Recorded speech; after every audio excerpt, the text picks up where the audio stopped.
우리 방금 봉독했던 사무엘하 7장 8절에서 16절의 말씀 제목은 자녀들에게 복된 길을 보여주세요 라는 제목으로 함께 은혜를 나누기를 원합니다. 여러분 마스크를 끼셨지만 다시 한번 우리 손을 흔들면서 우리 인사했으면 좋겠습니다. 할렐루야. 우리 옆 사람에게도 우리 인사하실까요? 성도님들에게도 아이고 감사합니다. 예, 눈인사로 감사합니다. 오늘도 예배를 통해 뵙게 된 여러분들 진심으로 환영하고 또 감사하고 또 사랑합니다. 마스크로 얼굴 반을 가렸지만 반짝이는 여러분의 두 눈을 보니까 하나님을 얼마나 사랑하시는지 또 예배에 대한 얼마나 기대가 있는지를 알 수 있어서 얼마나 감사한지 모릅니다.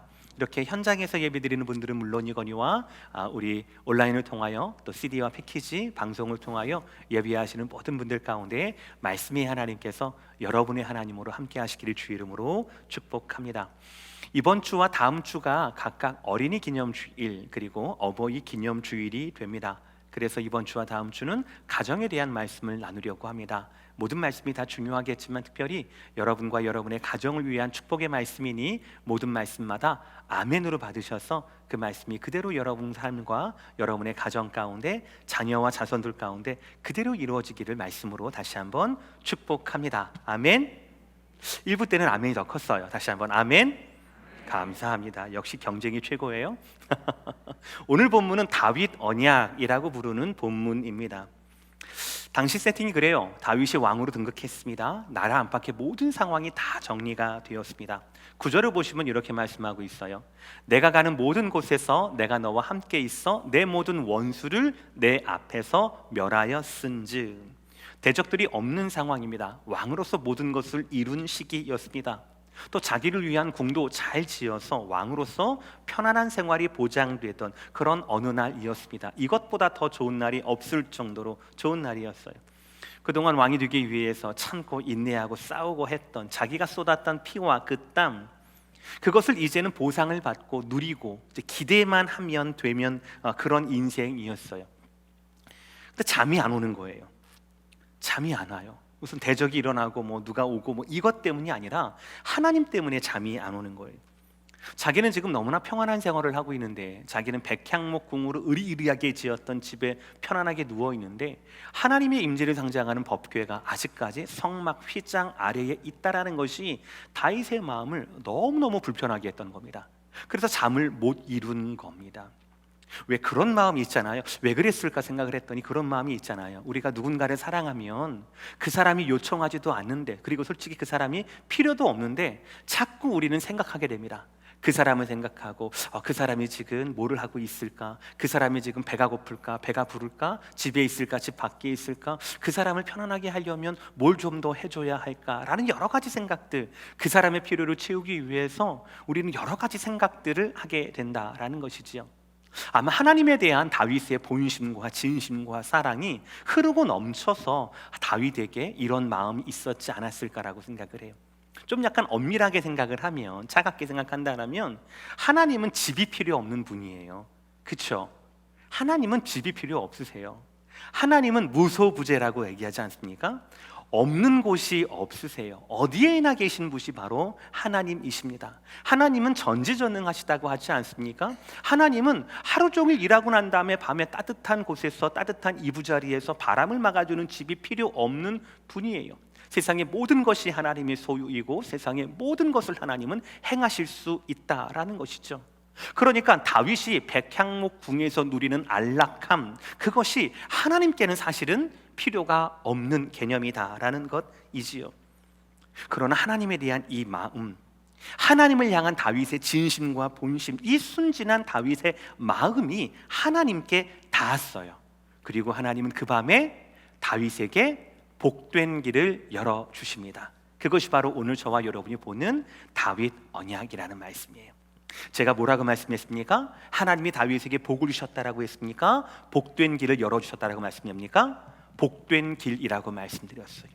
다윗만 받고 누리고 행복한 길이 아니라, 만족한 길이 아니라, 다윗뿐 아니라 다윗의 뒤를 잇는 다윗의 자손들이 궁극적으로는 믿음으로 연결된 저와 여러분 모두가 따라갈 수 있는, 모두에게 적용될 수 있는 그 복된 길을 하나님은 하나님에 대한 사랑으로 잠 못 이루던 다윗에게 주셨다라는 그런 말씀인 겁니다. 하나님을 사랑하는 우리 사랑하는 성도 여러분, 아멘. 이 말씀은 아멘 하셔야지 다윗의 복이 여러분의 복이 되는 겁니다. 다시 편집하고요. 다윗만큼 하나님을 사랑하시는 우리 사랑하는 성도 여러분, 우리 마스크 끼고 아멘 하기가 되게 쉽지가 않아요. 그렇죠? 그래도 하세요. 네. 오늘 우리가 말씀을 통하여서 아멘 한다라면 하나님을 사랑한다라는 그 특별한 마음, 그 순진한 마음에서 시작된 다윗이 결코 상상할 수 없었던 다윗과 다윗 후손들에게 계속 이어지고 흐르고 넘치던, 지금도 증명되고 있는 이 다윗 언약의 축복이 오늘 말씀을 통하여 말씀을 믿음으로 아멘으로 받으시는 여러분과 여러분의 자녀 가운데, 여러분의 가문 가운데 그대로 그 복된 길이 열리고 흐르기를 주의 이름으로 축복합니다. 첫 번째 말씀이에요. 우리 다 함께 따라합시다. 시작. 내 이름이 먼저 복을 받아야 합니다. 우리 한국 사람만큼 교육열이 대단한 사람은 거의 없습니다. 대다수 이민자들처럼, 우리처럼 미국으로 이민 온 분들의 대다수의 한번 1, 2, 3 이유 중에 가장 우선순위에 있는 것은 아마도 자녀들의 교육 때문일 겁니다. 그래서 대다수 이민자들은요, 자신의 인생을 걸고 반드시 이루고 싶은 목적 중에 하나가 자녀 교육과 그 자녀 교육에 성공하는 일일 것입니다. 특별히 우리가 경험했던 자녀 교육이라고 하는 것은 거의 대부분이 대학 입시에 한정되어 있었거든요.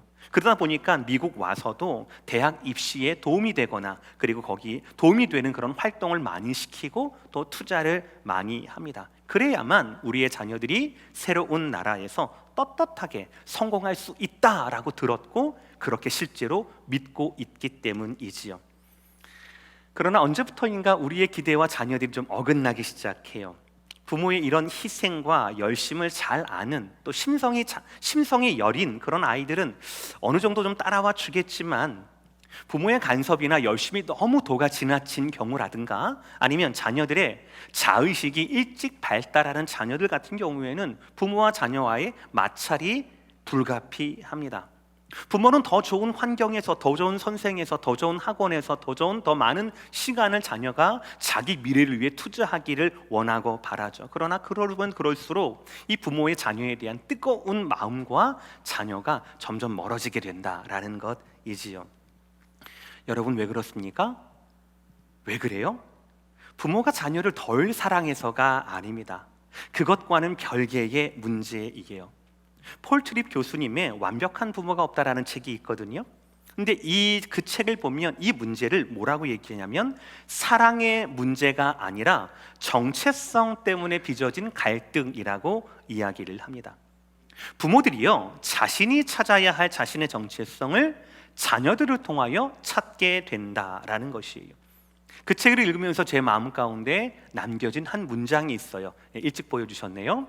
그리스도 안에서 부모의 정체성을 찾지 못한 사람은 자녀에게서 그것을 얻으려 한다라는 거예요.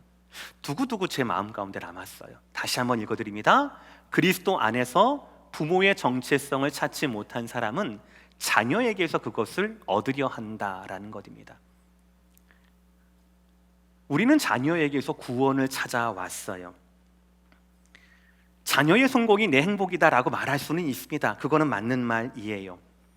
그러나 자녀의 성공이 내 삶의 목적이라고 말할 수는 없는 겁니다. 그래서는 안 되는 거예요. 우리 삶의 목적은 그리스도 안에서 찾아야 하는 것이며, 자녀를 통한 우리의 행복 또한 그 그리스도 안에서, 복음 안에서 해석되어야 한다라는 것이지요. 자녀는요, 주님께서 우리에게 주신 선물입니다. 주님께서 우리에게 맡기신 것이 우리의 자녀이지 않습니까? 그러나 영원히 그렇진 않아요. 언젠가는 이 자녀를 주님께 다시 맡겨드려야 할 날이 오게 됩니다. 그렇죠? 나에게 주셨던, 나에게 맡기신 그 자녀를 주님께로 다시 맡겨야 하는 그 시기와 타이밍이 분명히 있다라는 거예요. 자녀에 대한 주권은 나에게 있습니까? 하나님께 있습니까? 하나님께 있다라는 거예요. 이것이 바로 부모 자식 간의 정체성에 대한 의미입니다. 그래서 하나님 안에서의 부모의 자신의 정체성, 부모로서의 정체성을 세우게 되면 양육에 임하는 부모의 마음에 기쁨과 만족과 용기와 희망이 가득해집니다. 궁핍함을 느끼지 않습니다. 미안해하지 않습니다. 조급해하지 않습니다. 왜입니까? 부모로서 필요한 모든 것을 하나님이 자녀와 더불어 주셨다라고 우리는 믿기 때문이에요. 내 손을 붙잡았던 그 하나님께서 우리 자녀의 손도 그 가까이에서 붙잡으실 것이다 라고 하는 그 믿음이 우리에게 있기 때문이다 라고 할 수 있겠죠.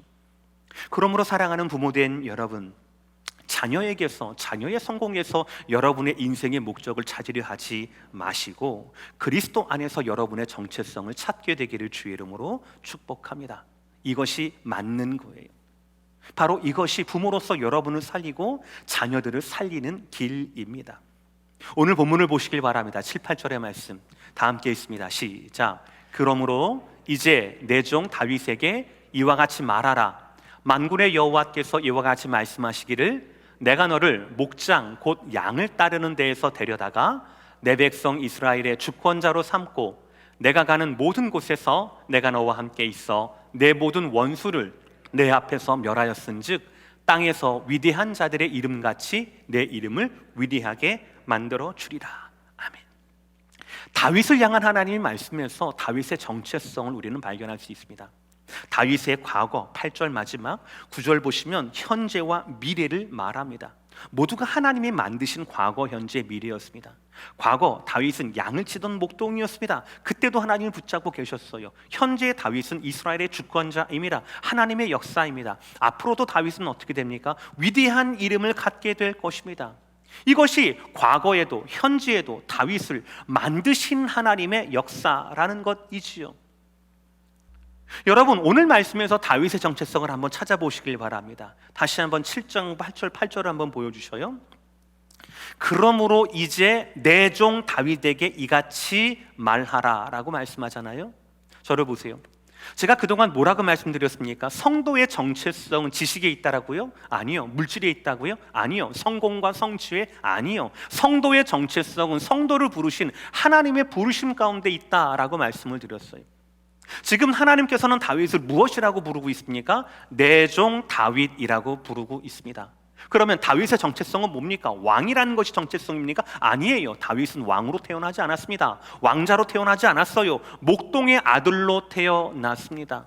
왕은 다윗의 정체성이 아니에요. 다윗의 정체성, 하나님이 다윗을 부르는 이름은 바로 뭐냐면 나의 종 다윗. 이것이 바로 하나님이 부르시는 정체성이고 이것이 바로 저와 여러분이 발견해야 할 정체성이라는 것이죠.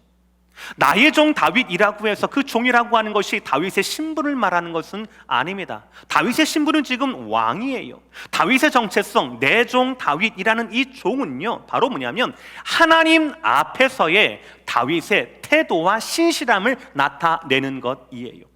다윗은 어느 때나 하나님 앞에 종이었습니다. 목동일 때에도 종이었고요, 장군일 때도 종이었고요, 심지어는 그가 사울에게서 미친 듯이 쫓겨다닐 때에도 도망자의 신분에서도 다윗은 하나님의 신실한 종이었다라는 거예요. 다윗의 신분과 타이틀은 변할 수 있을지 모르겠지만 변하지 않았던 다윗을 불러내었던 다윗의 정체성은 내 종 다윗이었다라는 거예요. 자, 그러면 그 종이 어땠다라는 겁니까? 다시 한번 7장 8절의 말씀. 그러므로 이제 내 종 다윗에게 이와 같이 말하라. 만군의 여호와께서 이와 같이 말씀하시기를. 다윗은 하나님의 종입니다. 그러나 누구의 종입니까? 만군의 여호와의 종이라는 거예요. 다윗의 정체성, 하나님은 다윗을 내 종 다윗이라고 불러요. 그런데 다윗에게 하나님은 어떤 하나님입니까? 만군의 여호와 하나님이에요. 종이라는 단어와 만군이라고 하는 단어는 이렇게 대조되는 단어예요. 반대되는 단어예요. 그런데 내 종 다윗이 만군의 하나님으로 말미암아 목동되었던 자가 왕 되었던 자가 위대한 이름을 남기는 것으로 변화가 되었다라는 거예요. 정확하게 이 부분이 바로 다윗의 정체성이고 다윗이 누렸던 복이라는 거예요. 하나님의 종이었지만 위대하게 쓰임 받았던 것, 위대한 만군의 하나님의 종이었기 때문에 만군의 하나님의 역사가 내 인생으로 말미암아 쓰여졌다라는 것, 이것이 바로 다윗의 정체성이고 바로 다윗의 축복의 본질이었다라는 것입니다. 이 축복은 아브라함에게도 그대로 적용이 돼요. 아브라함도 초라한 인생이었습니다. 75가지 아들이 없었어요. 상속자가 없었거든요. 다윗도 목동일 뿐이었습니다. 그러나 그들 모두는 철저한 하나님의 종이었다라는 거예요. 믿음으로 순종했던 발걸음이었다라는 겁니다. 그래서 하나님은 아브라함을 열방의 아비로, 다윗을 열왕의 왕으로, 위대한 왕으로 남게 해 주셨다라는 것이에요. 이것이 정체성입니다. 사랑하는 성도 여러분, 여러분 자녀에게 가장 좋은 선물이 무엇일까요? 여러분 손주에게 가장 좋은 선물이 무엇일까요? 그것은 바로 뭐냐면 부모인, 할아버지인 내 이름이 먼저 하나님께 이 복을 받는 것입니다. 누군가에게 내 정체성과 내 인생의 목적을 기댈 것이 아니라 하나님 부르심 안에서 내 정체성을 발견하고 내 삶이 변화되는 과정을 내 자녀들과 자손들에게 분명하게 자연스럽게 드러내는 겁니다. 자녀들의 목격자잖아요. 자녀들이 내 삶에 가장 가까운 목격자잖아요. 가장 가까운 부모의 삶을 통해 복음의 위대함을, 나를 붙드신 하나님의 그 전능하심과 하나님의 그 위대하심이 드러나게 한다라는 거예요. 그래서 내게 임했던, 나를 변화시켰던, 나를 위대하게 하셨던 하나님의 손이 너에게도 동일하게 함께 하심을 가르치고 보여준다라는 것이지요. 이것이 자녀들에게 우리가 열어줄 수 있는 복된 길이라는 겁니다. 사랑하는 성도 여러분, 가장 먼저 여러분의 이름이 주님 안에서 빛나고 복되기를 주의 이름으로 축복합니다. 이 복을 먼저 사모하시기를 주의 이름으로 축복합니다. 아멘. 두 번째 말씀은 다 함께 따라 합시다. 두 번째 시작. 내 사람과 내 시대가 복을 받아야 합니다. 첫 번째에서만 머물면 안 되는 거예요. 그건 하나님의 목적을 우리가 잘못 이해하는 겁니다. 다윗이 하나님께 받은 복은 자기만을 위한 복이 아니었어요. 자기에게 머무는 복이 아니었습니다. 우리가 지난 시간에 아브라함의 복이 아브라함뿐만 아니라 창세기 1, 2장이 아니라 창세기 12장 1, 2절이 아니라 12장 3절을 통하여서 세계 모든 민족이 너로 말미암아 복을 받는 것, 이것이 아브라함 언약에 대한, 아브라함 축복에 대한 궁극적인 하나님의 본심이라고 말씀드렸잖아요. 다윗도 마찬가지예요. 오늘 말씀 7장 10절 말씀입니다. 뭐라고 합니까? 내가 또 내 백성 이스라엘을 위하여 라고 말씀하세요. 다윗을 향한 하나님의 언약에는, 다윗을 향한 하나님의 축복에는요 분명한 대상이 있습니다. 다윗과 그 일가망이 아니라 다윗을 통하여 내 백성 이스라엘을 위한 복, 이것이 바로 다윗의 언약, 다윗의 축복의 범위였다라는 거예요. 우리는 지금도 이것을 목도하고 있습니다. 여러분, 나라를 잃어버리고 2000년 만에 다시 이스라엘을 세웠던 그 나라의 이스라엘 국기 상징이 뭡니까? 삼각형 두 개가 겹쳐져 있는 다윗의 별이에요. 그러니까 다윗이라고 하는, 다윗이 받았던 복은, 다윗이 가진 하나님 앞에서의 권위와 권능은 바로 뭐냐면 이제는 이스라엘 백성 전체를 대표하는 정체성이자 상징이 되고 말았습니다. 몇천 년이 지난, 3000년이 지났는데도 불구하고 지금도 다윗 이름 아래에, 그 이름의 국과 깃발 아래에 모든 이스라엘 백성들이 모인다라는 것입니다. 이 복이 바로 하나님께서 다윗에게 약속하신 복이고 우리가 지금도 증명할 수 있는 다윗의 복이라는 거예요. 사랑하는 성도 여러분, 우리가 하나님께 받아야 할 복, 우리가 자녀들에게 보여줘야 할 복은 바로 뭐냐면 그냥 잘 먹고 잘 살았다, 자수성가, 이게 아닙니다. 빈손으로 와서 이 정도 살았어, 이 정도 살았으면 이 정도 살기가 뭐 쉬운 일인 줄 알아? 이런 게 아니라는 거예요. 그런 수준이 아니라는 겁니다. 나를 통하여서 내 민족이, 나를 통하여서 내 시대가 변화되는 것, 이 복이 바로 하나님이 다윗에게 약속하신 복이고 우리가 누릴 수 있는 복이라는 거예요. 우리는 이것을 사모해야 합니다. 오늘 10절 말씀을 보시면 세 가지가 나옵니다. 첫 번째는 바로 뭐냐면, 우리 10절 말씀 보여주시겠습니다. 한 곳을 정하여 그를 심고 그를 거주하게 하고 다시 옮기지 못하게 하며. 하나님께서 다윗과 다윗 민족을 위해서 주시는 복이 바로 뭐냐면요, 다윗을 이제는 심고 그 민족을 심고 다시는 흔들리지 않게 하겠다. 즉 다윗의 삶의 터전을 견고하게 하시겠다라는 것. 그 이스라엘의 삶의 터전을 견고하게 하시겠다라는 겁니다. 두 번째, 10절 하반절, 악한 종류로 전과 같이 그들을 해하지 못하게 하여 다시는 삶의 대적을 없게 하겠다라는 말씀이 두 번째 축복의 말씀이었어요. 그러니까 다윗만이 아니라 다윗 때문에 그 나라 전체가 받는 복이었다라는 거예요. 마지막 세 번째가 제 마음을 두근거리게 하는데요, 11절 말씀 다 함께 읽겠습니다. 시작. 전에 내가 사사에게 명령하여 내 백성 이스라엘을 다스려던 때와 같이 아니하게 하고 너를 모든 원수에게서 벗어나 편히 쉬게 하리라. 아멘. 저는 이 말씀에서 감동을 얻었어요. 뭐냐면요, 다윗을 통하여서 시대가 변화되는 거예요. 사람만 변화되고 조금 더 우리의 삶의 어떤 지경이나 이런 것이 견고하게 되고 더 이상 가난하게 되지 않고 먹고 살 것 때문에 걱정하지 않은 그런 삶이 아니라 시대가 변하게 되는 거예요. 사사시대에서 이제는 왕정시대로 변화가 되는 겁니다. 물론 공식적으로 사사시대에서 왕정시대로 변화하는 그 첫 번째 관문은 사울이었어요. 사울 왕이 40년 동안이었습니다. 그러나 사울 왕은 하나님 마음에 합한 왕이 아니었어요. 백성들이 만족하는 왕이었지만 하나님의 마음을 나눌 만한 순종하는 왕다운 왕이 아니었다라는 거예요. 그런데 다윗이야말로 다윗을 통하여서 하나님은 사사기의 슬픔을 끝낸다라는 거예요. 여러분, 사사기의 슬픔이 뭐였습니까? 사사기 마지막 구절이에요. 그때에 이스라엘에 왕이 없으므로 사람이 각기 자기의 소견에 옳은 대로 행하였더라. 기준이 없는 거예요. 모델이 없는 겁니다. 따라가야 할 누군가가 없는 거예요. 자기가 자기의 하나님에 대해서 욕망에 이끌려서 400년 동안 그렇게 막 힘들게 살았던 것이 사사시대의 슬픔 아니었습니까? 그렇죠.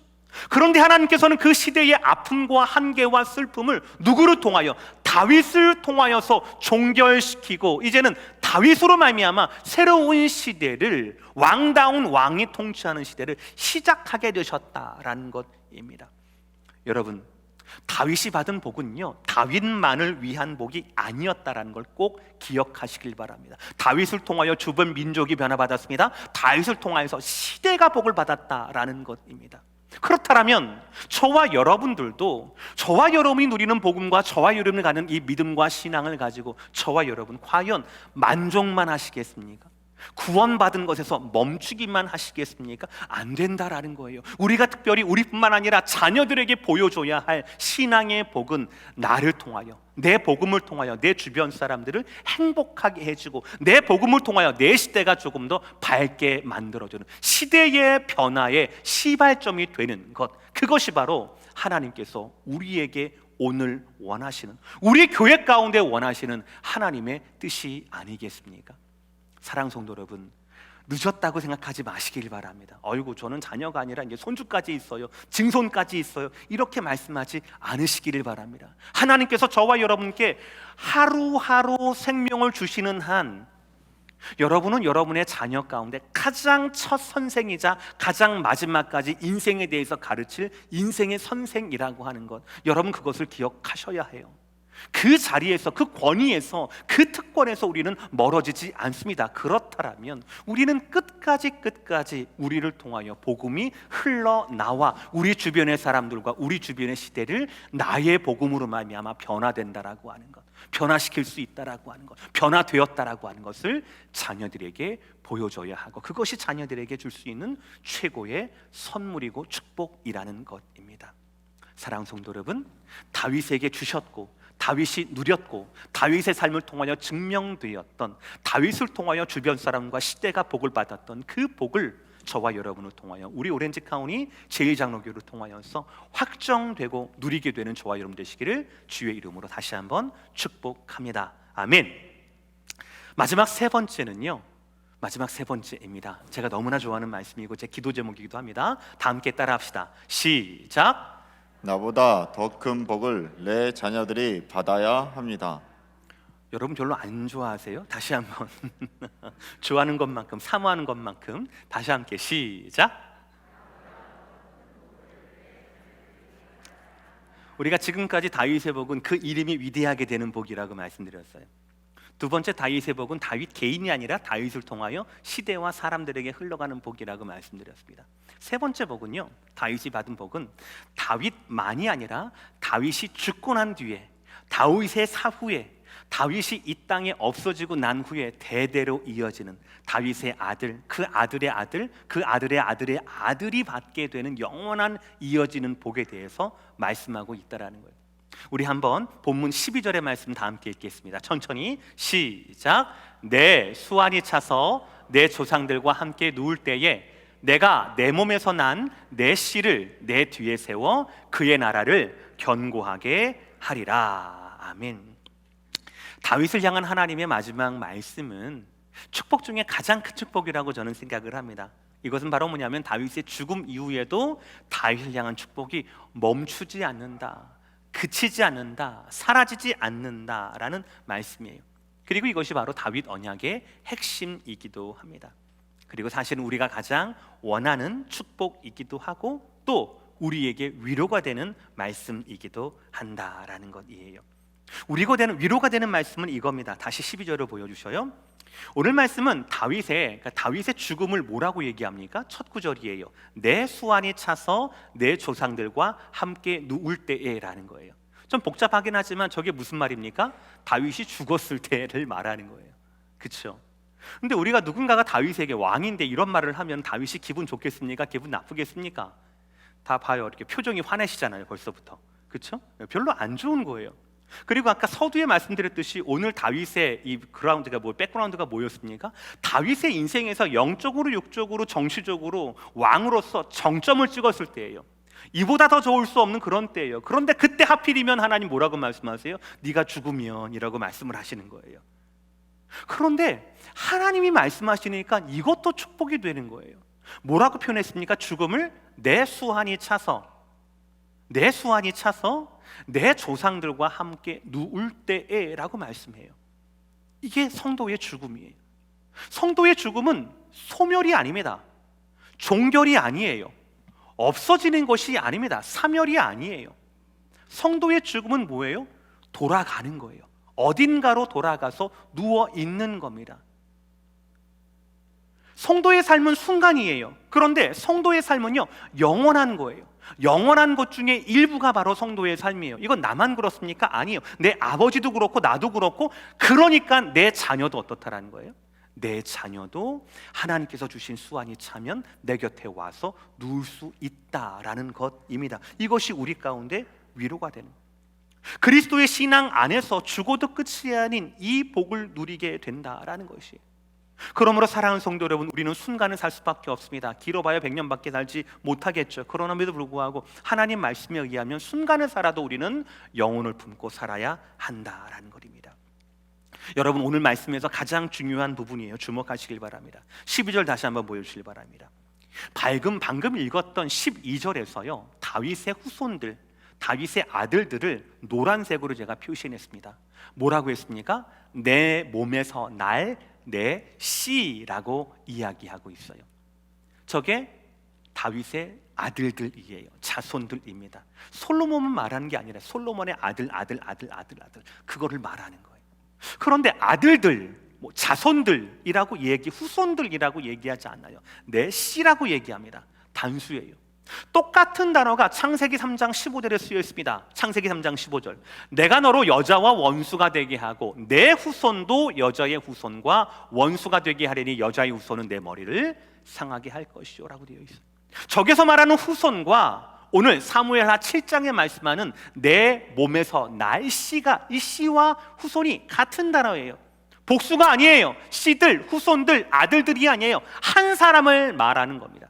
그러니까 이것은 중의적인 의미가 있는 거예요. 두 가지 의미가 있는 거예요. 첫 번째는 바로 뭐냐면 정말 다윗의 육체적인 아들 솔로몬과 직계의 자손들을 말하는 것입니다. 그들에게 뭘 약속했습니까? 7장 13절 말씀. 그는 내 이름을 위하여 집을 건축할 것이요 나는 그의 나라 왕위를 영원히 견고하게 하리라. 정말 그랬어요.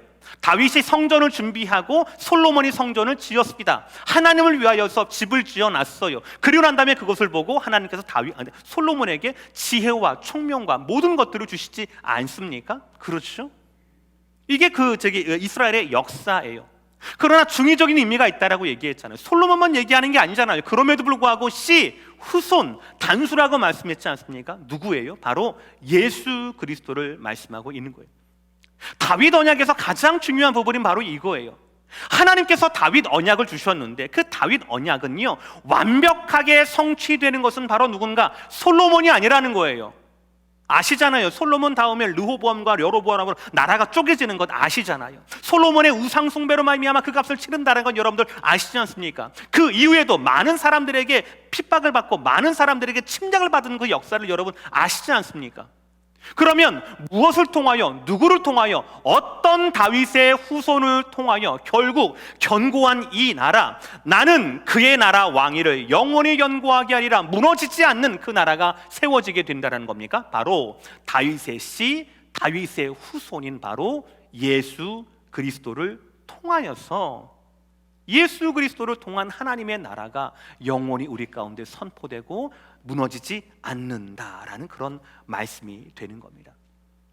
그러므로 사랑하는 성도 여러분, 우리는 우리의 자녀들을 최고의 길로 인도해야 합니다. 그 길이 어떤 길입니까? 하나님을 향한 최고의 길이에요. 하나님을 향한 최고의 길이 누구입니까? 바로 예수 그리스도라는 것이지요. 저와 여러분들은 자녀들에게 최고의 선물을 줘야 합니다. 예수 그리스도라고 하는 하나님을 향한 길이라는 최고의 선물을 줘야 합니다. 물론 자녀를 그리스도께로 인도하는 것은 쉬운 일이 아닙니다. 단순한 일도 아니에요. 제가 기도 제목을 받아보니까 250명의 여러분의 중보 기도자분들 나왔었는데 그 중에 반 이상이 여러분 자녀의 이름이 나왔었어요. 쉬운 일은 아닐 겁니다. 자녀를 그리스도께로 인도한다라고 하는 게 두 손 잡고 잠시 영접 기도를 하는 그런 단순한 일이 아닙니다. 수련을 보내고 좋은 교회를 가고 좋은 목사님을 소개를 하고 좋은 선교단체에 보내고 좋은 선교 여행을 갖게 하는 것, 이런 일회성 행사는 더더욱 아닌 거예요. 그리스도께로 자녀를 인도하는 것은 아주 멀고 긴 여행과도 같습니다. 동행해 줘야 하고 끝까지 인도해 줘야 하는 여행과도 같다라는 것이에요. 부모의 노력만으로 부족합니다. 철저히 성령 하나님의 사역에 우리는 의지를 해야 하는 거예요. 바꿔놓고 생각을 해보세요. 여러분 모두가 우리가 지금 한 예배당에 앉아 있지만 저와 여러분이 예수님을 인격적으로 만나고 저와 여러분의 삶을 예수님께 드리게 된 타이밍, 계기, 장소, 배경 다 다릅니다. 분명한 것은 우리 안에 성령 하나님께서 그것을 컨펌하셨다라는 거예요. 성령 하나님의 전적인 주권이고 역사였다라는 거예요. 나를 변화시키는 것도 누구야고요? 성령 하나님이요. 그렇다면 내 자녀를 변화시키는 것도 누구입니까? 그분도 바로 성령 하나님의 유일한 주권이라는 것이죠. 저와 여러분들은 이 원리를 알고 이해하고 기다리고 기대해야 한다라는 것이에요. 그것이 바로 부모의 역할인 겁니다. 오늘 말씀 마무리하겠습니다. 사랑하는 성도 여러분, 잊지 마시길 바랍니다. 우리 자녀들이 가장 처음 만나는 선생, 그리고 가장 마지막까지 만나고 이야기할 수 있는 인생의 선배는 바로 부모된 우리라는 것이에요. 그러니 우리가 먼저 최고의 복을 누리고 살아야 합니다. 그것을 자녀들에게 보여주어야 합니다. 예수 그리스도의 복음을 제대로 누리고 살 줄 알아야 합니다. 그 복음에서 인생의 목적과 정체성을 누릴 줄 알아야 합니다. 내 소원과 내 욕망을 자녀들의 삶에 투영시키거나 들이대면 안 되는 거예요. 그러니 사랑하는 성도 여러분, 여러분이 먼저 예수님을 충만하게 누리십시오. 복음의 부르심을 들으십시오. 그러면 되는 겁니다. 두 번째, 우리의 복은 내 옆 사람과 내 시대를 향해야 한다라는 거예요. 나만 가두는 복이 아니라 우리는 복의 파이프가 되어야 합니다. 이것은 능력이나 영향력의 문제가 아닙니다. 작은 향기가 온 향에 가득하듯이 저와 여러분의 삶을 통하여서 우리의 옆사람과 우리의 시대가 변화를 받아야 합니다. 사사시대가 끝나고 다윗을 통하여 왕다운 왕이 통치하는 왕정시대가 시작이 되었듯이, 그렇게 열렸듯이 우리가 하나님께 그렇게 쓰임받아야 한다라는 거예요. 그 쓰임 받는 거, 나 때문에 내 주변 사람이 행복하고 나 때문에 시대가 변화되는 것, 이것들을 우리 자녀들이 보고 따라와야 한다라는 거예요. 그래서 우리 자녀들에게 이민자로서 1.5세, 2세로서 먹고 사는 것이 인생의 전부가 아니라 이 시대를 향하여, 사람을 향하여서 고민하고 기도하고 애쓰도록 그렇게 만드는 것, 그것이 바로 저와 여러분의 역할이라는 거예요. 마지막으로 우리는 끊임없이 소원해야 합니다. 우리 자녀들이 우리보다 훨씬 더 큰 복을 받도록, 더 누리도록, 더 깊은 은혜의 사람, 헌신의 사람이 되도록 그렇게 기도해야 합니다. 하나님께서 저와 여러분께 하루하루를 선물로 주시는 한 우리 자녀들은 영원한 부모, 영원한 교사, 선배, 친구를 옆에 두고 있다라는 것, 그것을 우리가 알려줘야 합니다. 그 존귀한 직분이 다름 아닌 저와 여러분의 직분이라는 것을 알아야 합니다. 그러므로 사랑하는 성도 여러분, 우리가 먼저 그 복된 길을 가며 그 복된 길을 쫓아올 수 있게 우리의 자녀들에게 그런 은혜가 있을 수 있도록 그렇게 기대하고 기도하고 그렇게 소원해야 한다라는 것입니다. 이것이 바로 자녀에게 복된 길을 보여주는 우리가 해야 할 거룩한 직분이라고 저는 생각을 합니다.